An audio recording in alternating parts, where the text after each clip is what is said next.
another attack on the people who keep this country going.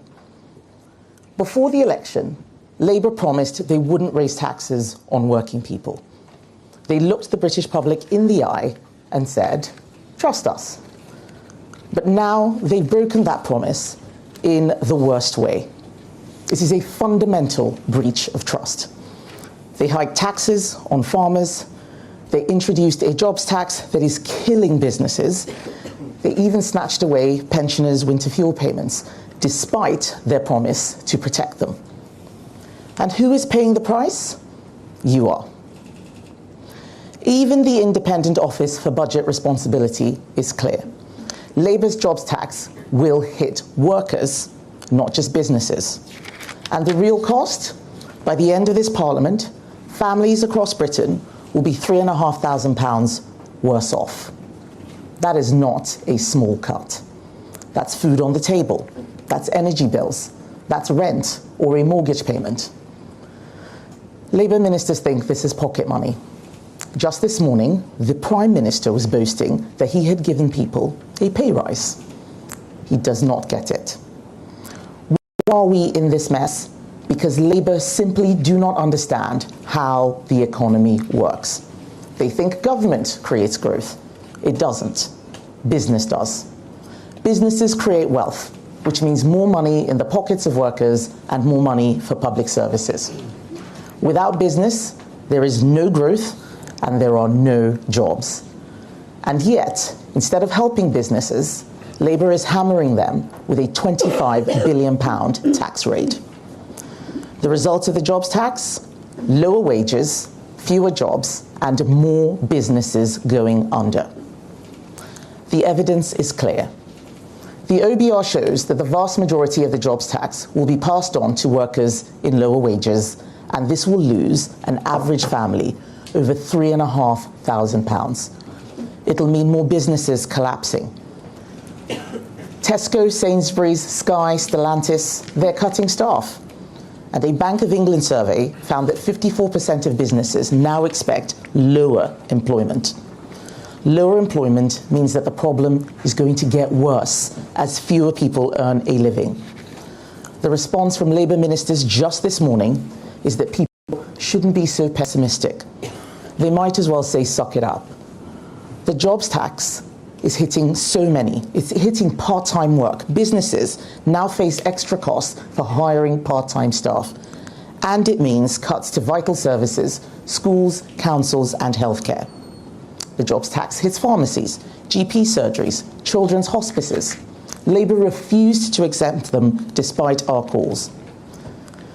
This is what happens when you punish business. You don't just hurt CEOs and boardrooms. You hurt ordinary working people. The most frustrating thing is that this was not inevitable. It did not have to happen. We warned them. Businesses warned them, and yet Labour refused to listen. Now it's working families who will suffer.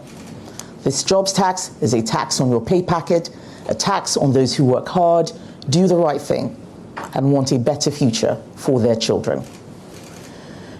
I know what it is like to struggle to get by, to make ends meet, to have to make difficult decisions because I was worried about money, to have to choose between eating or taking the bus.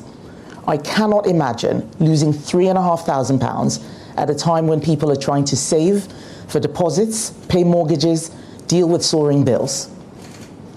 Under Labour, from today, household bills will shoot up by over £1,000 this year alone.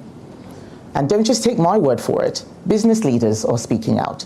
Over 200 major restaurants, pubs and hotels have warned Labour that their budget will cost jobs.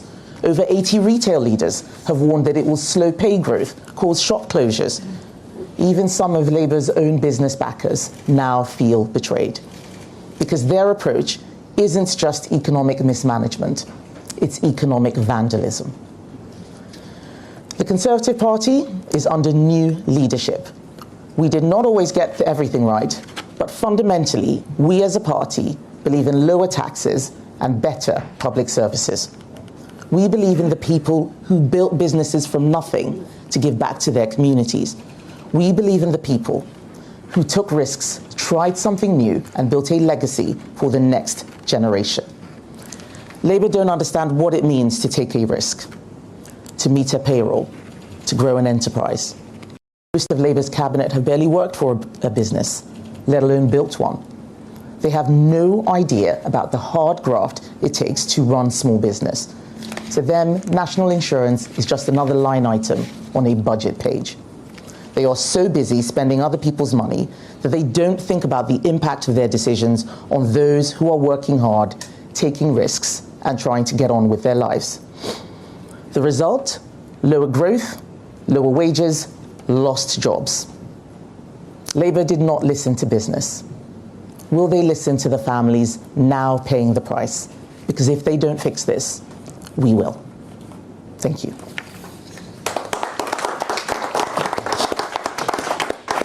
Well, thank you, Kemi. We've got the panel with us still. So that's the Leader of the Opposition. That was rather half-hearted applause. I'm not sure who the audience is. No. What do you make of that speech, Piers? Well, it was stating the obvious, very easy stuff with no substance or anything, any spark at all. I'm sorry, it was paint drying. And I cannot imagine, I don't understand the point of it. They keep doing these events when they've got nothing to say of any substance, anything captivating, any really major new point. Everything she's said before, and is obvious to most people that this jobs tax is a jobs tax. And are they going to reverse it? Would the Tories reverse it? Well, they should. They haven't decided their policies yet. And they keep telling us they haven't decided their policies yet. Which again, I mean, the local elections are going to be a real wake-up call for Kemi if she survives them. I am not sure she will survive much longer as a leader because she's really having very little impact. And yes, I don't mind her taking a bit of time to shape policy. Yeah. But she's at the same time supposed to hold the opposition to account, the government to account as her duty as leader of the opposition. And she's not doing that. She's failing miserably to have any impact on the electorate. And as such, she's failing as a leader. What do you make? Well, I mean, what do your Labour mates say? Are they relieved it's her? Well, more or less, yeah, because I mean, she's not laying any gloves on Labour at the moment, and they're quite exposed, frankly. Yeah, and Labour are more worried about reform. So, and we'll obviously have to see as things develop how reform of the Lib Dems squeeze then the Tories. What I found about that speech is that she talks about the usual Tory mantra: let's have lower taxes. Okay, fine. How do you go about doing that? At the moment that she's against the national insurance rise on business. The question then is that is the only big tax that was left to Rachel Reeves to raise. It brings in 20 to 25 billion pounds. What Kemi Badenoch needs to do is say, well, where does that money come from? You actually need that money. So before you start talking about lowering taxes, tell us how you would replace that. Well, she could scrap the ridiculous plan for GB Energy, which is going to cost $8 billion. Well, you could, but I mean, that's the one thing left that actually growth is predicated on, that the idea that we will actually lead the world in green technology. And the only way of doing that is to invest in something like GB Energy. And carbon capture. 22 billion. Do you know carbon capture has failed everywhere it's been tried? In Milwaukee, they lost 14 billion and they stopped doing it. And the only real beneficiaries of carbon capture are the oil and gas companies who back it because the little pellets of carbon are then fired into oil wells to make more oil and gas. So that they use it to explode oil wells to get more oil and gas. So it is a voodoo science. It's a voodoo science. I mean, at the moment, carbon capture is not developed enough. We're allocating 22 billion pounds. I know, but if you don't develop these things... But it's failed everywhere. Well, it has so far, but then why back a failed technology? Because we're on the cusp of, one hopes, a green revolution. Or the abyss. Well, it's very good, Nana. The direction of world travel now is towards towards green technology, we need to get on the ground floor of that to be able to make some money out of it. Otherwise, we'll have to buy the technology in from elsewhere. Well, we need to get off the floor because China's not moving towards green technology. No. Quite the reverse. I mean, Ed Miliband is basically bonkers. We all know that. And this mad ideological net zero. I mean, I think he's got net zero brain cells, because this is nobody can figure out how any of Miliband's plans are A, going to work, B, actually have any real effect on anything.